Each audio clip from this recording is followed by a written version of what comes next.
નમસ્કાર, આપ જોઈ રહ્યા છો નેશન પ્લસ ન્યૂઝ. હું છું આપની સાથે હેતલ ભગત. ભારતના પાડોશી બાંગ્લાદેશમાં હિન્દુ સમાજ પર થઈ રહેલા અત્યાચાર અને હુમલાઓના વિરોધમાં દેશભરમાં ઉગ્ર પ્રદર્શન થઈ રહ્યા છે.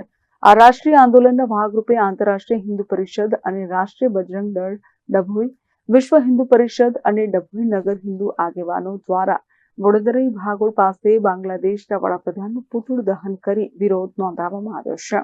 બાંગ્લાદેશ સરકાર હિન્દુઓની સુરક્ષા કરે, હિન્દુઓ પરના અત્યાચાર બંધ કરો જેવા જોરદાર સૂત્રોચ્ચારથી સમગ્ર વિસ્તાર ગુંજી ઉઠ્યો હતો.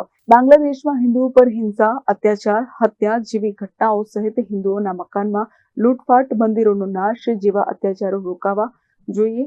દીપુચંદાસ નામના હિન્દુ યુવાનને ઝાડ પર લટકાવી સળગાવી મારી નાખ્યો હતો. ઢાકામાં ભારત વિરોધી કાવતરા રચાઈ રહ્યા છે. કટ્ટરપંથીઓ ખુલ્લેઆમ ધમકીઓ આપે છે.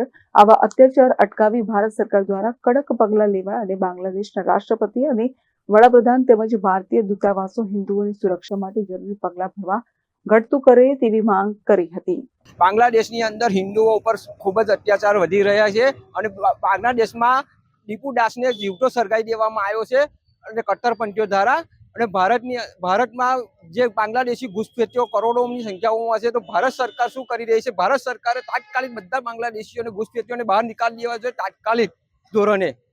અને એ નહીં થાય તો ભારતીય સનાતન હિન્દુઓ આક્રોશિત થઈને એક પગલું લેશે તો અઘરું પડી જશે સરકારને ને બાંગ્લાદેશીઓ માટે પણ. આજે ડભોઈ ખાતે વિશ્વ હિન્દુ પરિષદ બજરંગ દળ દ્વારા આક્રોશ પરિવર્તન કરવામાં આવેલું છે અને જે વિરુદ્ધ સરકારનું પુતળાનું દહન પણ કરવામાં આવેલ છે અને ભારત સરકારને ચેતવણી પણ આપવામાં આવે છે કે ભારતમાં રહેલા તમામ ગેરકાયદેસર મુસલમાનો જે બાંગ્લાદેશી એમને તાત્કાલિક કાઢવાનો ઉપાય કરે, જેટલું બને એટલો જલ્દી, સરકાર ઉપર દબાણ લાવે ત્યાં નહીં. મીત માછી, નેશન પ્લસ ન્યૂઝ, ડભોઈ.